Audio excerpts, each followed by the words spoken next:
If you're planning a Disneyland trip with your toddler and want a hotel experience that actually makes your trip easier and not more stressful, this video is for you. We just stayed at Disney's Grand Californian hotel at the Disneyland Resort, and it totally made our trip.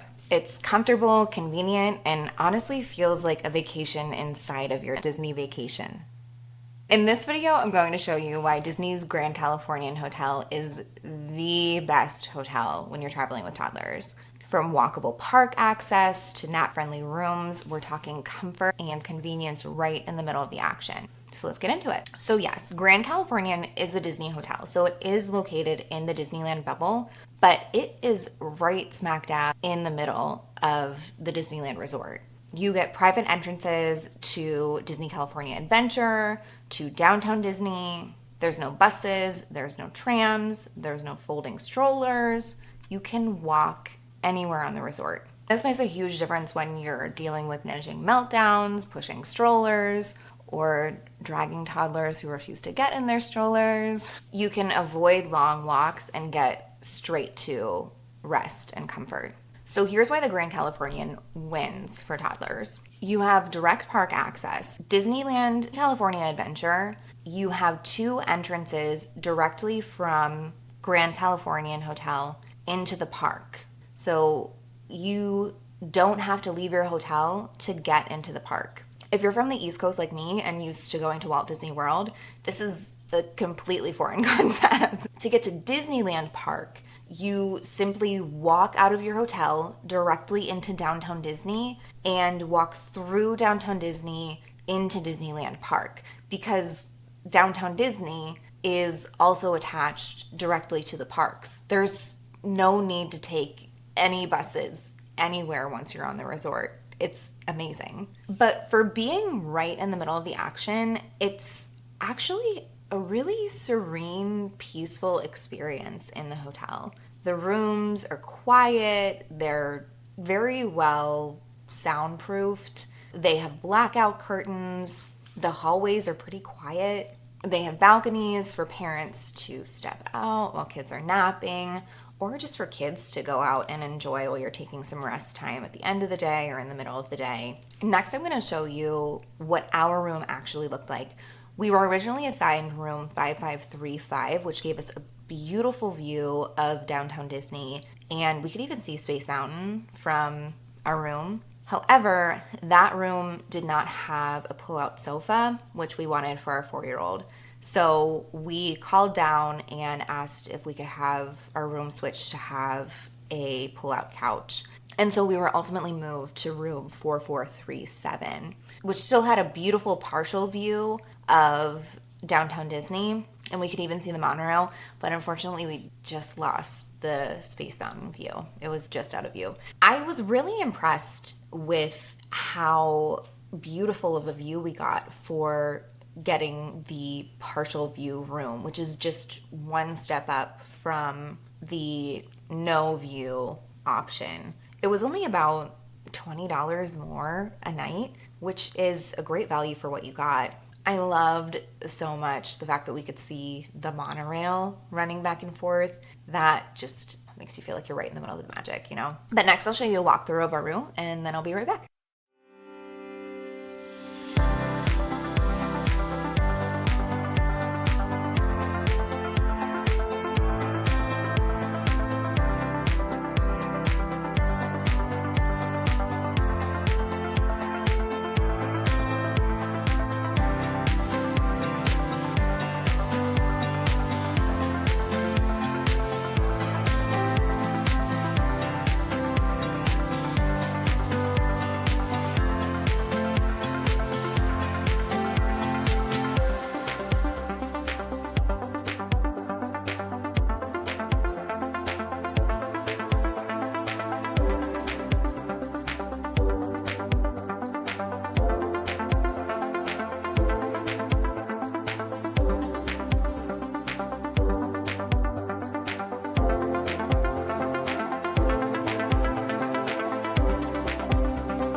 so that is the room that you can expect at the Grand Californian Hotel. Now let's get into amenities. Some features that I'll point out that I really loved is that every room comes with a little stool, which is great for toddlers for washing hands, using the restroom, all of that. A lot of packing lists you'll see parents will pack a foldable stool to throw in your suitcase. So know if you're staying at the Grand Californian that you don't have to do that, which is very convenient. Our room did have a walk-in shower. Now, my kids, when we're on vacation, I don't really have them take baths anyway. They're both walking, so they're fine in the shower. And with the adjustable shower head that you saw, I was actually just able to push it the whole way down to the bottom. So it was down on their level and not like coming down on them harshly. And honestly, they had a lot of fun with the shower. So that ended up working out fine. For our 1-year-old, we requested a pack and play, and that we did have to request once we got checked into the room. It was not ready for us, but that is available. And then the pull-out sofa we used for our 4-year-old. And again, initially, our room did not come with a pull-out sofa. We did have to ask to be switched rooms. You can call ahead if you're making your own reservation, or your travel agent can call for you. But those types of requests aren't always guaranteed, and sometimes you have to ask again when you check in. But thankfully, housekeeping is fast and helpful, so the requests we did need to make, we were able to get that all resolved. Now, outside of the room, Grand Californian has some of my favorite amenities that are available on a Disney property. Storytellers Cafe, honestly, I think is my favorite character dining experience. The food is great. The character array is great. You get Minnie, Mickey, Pluto, Chip, and Dale at breakfast and brunch. And they do such a good job of getting around to each table. I think we had each character come over to us multiple times and just really spending a few good minutes with each of our kids. So having that on property at your hotel is so convenient. The Craftsman grill, which is the quick service option at Grand Californian, is, I think, the best quick service that I've had on a Disney property, Walt Disney World and Disneyland included. I was so amazed with the breakfast, lunch, and dinner options. We had breakfast there every morning, and I'll show you guys some of the pictures from the breakfasts that we had. And we had dinner one night during our stay. Honestly, I feel like we could have gone for dinner there like multiple nights. It's so good. The one complaint I have about Craftsman Grill is that there's no mobile order available. And I think the reason for that is because Grand Californian does have in-room dining available. So I think mobile order just wasn't offered if you're interested in doing in-room dining, room service, versus hauling everybody down to the Craftsman Grill and getting a quick service breakfast. So those are two great options for getting breakfast in the hotel before you head into the parks. They do have multiple pools and splash pads, which I definitely recommend taking advantage of as a family with toddlers. As far as park strategy, you want to start early and you want to rope drop. Being a Disney hotel guest, you get the amenity of having early entry. So you want to take advantage of that. Get into the park as soon as it opens for hotel guests. Have a fun morning getting the rides in that you want to get in, and then head back to the resort for a little bit. If the kids don't take a nap, still just maybe change into swimsuits, head down to the pool, relax for a few hours, even just relax in the room before you head back into the parks for the night, if you do head back into the parks for the night, especially if you're doing nighttime entertainment. I definitely recommend taking a break during the day. And that's where the convenience of the location comes in. If you're writing your packing list, definitely make sure you include swimsuits in your packing list. And again, having that room service is a great option if you want to get a snack or lunch while kids nap during the day, if you want to do dinner or a late night snack in the room, kids are melting down by the end of the day, you don't want to do a sit down dinner, just having that amenity available is a great option. All right, how to upgrade your stay. One thing I definitely recommend taking advantage of is upgrading to a view. The first time we stayed at Grand Californian Hotel, we had no view, and we actually really lucked out and were placed in a room right behind Goofy Sky School. So you open your door and literally you could see Goofy Sky School right there. If you're riding the ride, you can see the Grand Californian rooms there. That's exactly where we were. And that was really cool for us, but it might not be for everybody. So if you get a room with no view, it's kind of hit or miss what you'll get. I was so impressed with getting the partial view. I love a monorail room when you can see the monorail from your room. I think it just makes your stay that much more manageable. And for, like I said, I think it was an extra like $20, $30 a night. That's so reasonable. There are other views available too. There's courtyard, there's pool, there's a full downtown Disney view, a full park view. So those are things that you can take advantage of. And as far as stepping up in price, they are pretty reasonable for what you get, especially if you think you'll be spending a lot of time on the balcony, eating breakfast in the morning, maybe catching a little bit of the fireworks. I think that upgrading your view can be totally worth it. Now, another way to upgrade your experience is through the club rooms. The club level has a lounge that is open for certain hours of the day that coincides with breakfast, lunch, an afternoon snack, pre-dinner snack, and then like a late night snack. They have alcoholic beverages, non-alcoholic beverages. They have light, snacky, appetizer type foods, continental breakfast in the morning. If you're looking for a full hearty meal, you're not going to get that.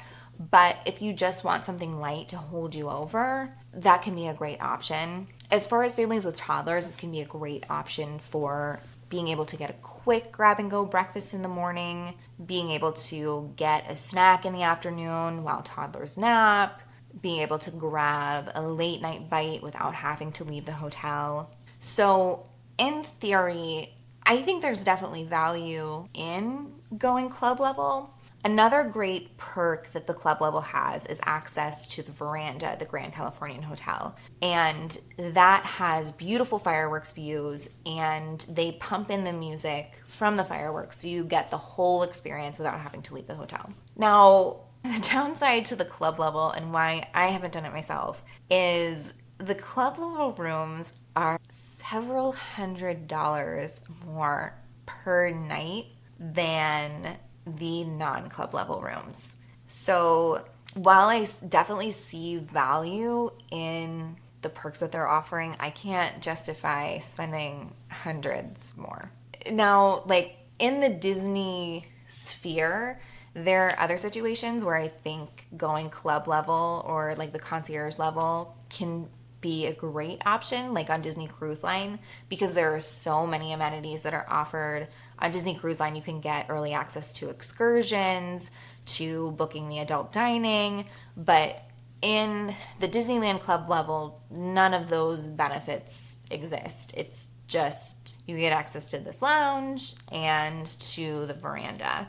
Maybe in the future, if they add on some other perks, that could make it more justified, but for now, it's a pass for us. Another thing which is interesting is, at least at the dates that I was looking at, and I was trying to pull different dates, they only have, I think it's like no view and partial view for the club level. They don't even have like a theme park view or a downtown Disney view, which you would think if you're paying more, you would want an upgraded view. Another way to upgrade your experience is by getting a larger room. They are a Disney Vacation Club resort, so they have 1, 2, and 3 bedroom suite available.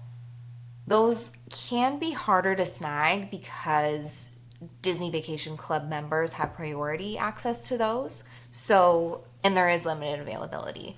So it can be a challenge reserving those. But if you have a multi-generation family trip that you're doing, or you just want more space, if you want a separate bedroom that the kids can get a true nap, a true night's sleep, and have extra space as adults, that's a great option. If you're unfamiliar with the Disney Vacation Club, that's Disney's version of a timeshare. If you are wanting a whole breakdown of the Disney Vacation Club, let me know in the comments and I can add that to my rotation of videos.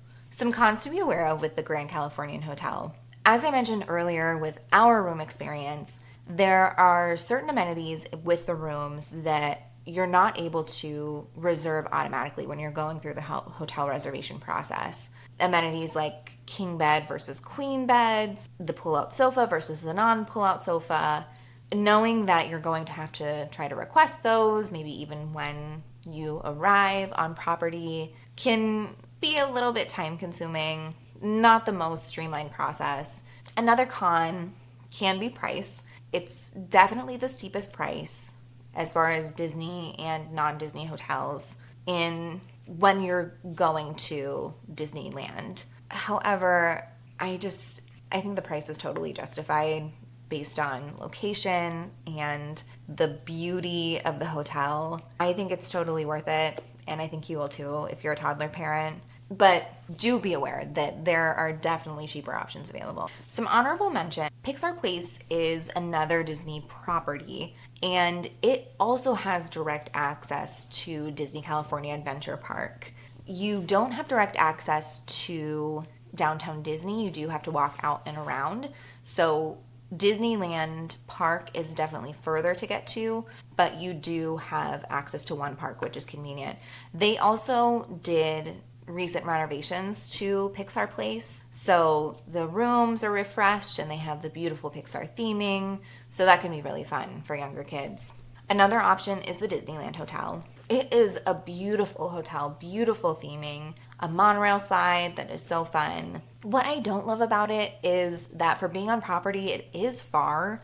You have to cross the highway, get into downtown Disney, and then walk through downtown Disney in its entirety to get to Disneyland Park or Disney California Adventure. So it almost doesn't feel like you're staying on property for being a Disney hotel. Now, there are also some non-Disney properties that are walking distance to the resort and could be a viable option if you're interested in exploring other non-Disney properties. The Westin Anaheim Resort is about a 15-20 minute walk to property. It's located right at the bottom of the Disneyland property, so you have beautiful views of Pixar Pier from the hotel. You can request a Pixar Pier view room. Their room that they serve breakfast in has a beautiful overlook of Pixar Pier, so you feel like you're still part of the magic even though you're still not technically staying on property. Cons are that it does have a smaller pool, so if you're really wanting to take advantage of the pool, you're not going to have that as much. You will be a further walk, so it's not going to be as easy to get back and forth, and there's no Disney theming in the rooms. Although with a view like that, you could still feel like you're getting that Disney magic. There's also the Anaheim Marriott, which has connecting rooms, balconies. Breakfast can be included depending on the reservation type. And it is technically walkable, although it's going to be a further distance in those Disney properties, but it can be a great option if you're looking for a non-Disney property. Over just east of the Disney property is the JW Marriott, which is a beautiful luxe property. They have a rooftop bar with fireworks view. They have larger suites available, and they have an on-site spa and fitness center. Just east of property is the Viv Hotel, which is also a Marriott property. It's a trendy, playful, modern hotel. There's 2 pools and a splash area. If pools are important to you, you still get some great pools there. There are bunk beds in select rooms, and it's pet friendly. So if that's important to you, you can take advantage of that. If you have any questions about the Grand Californian Hotel or any of those other hotels that I talked about today, leave a comment below. If you're not already, make sure you're following us on Instagram and TikTok at Jetstream Adventures, and make sure you're subscribed here so you don't miss a video. We'll see you next week.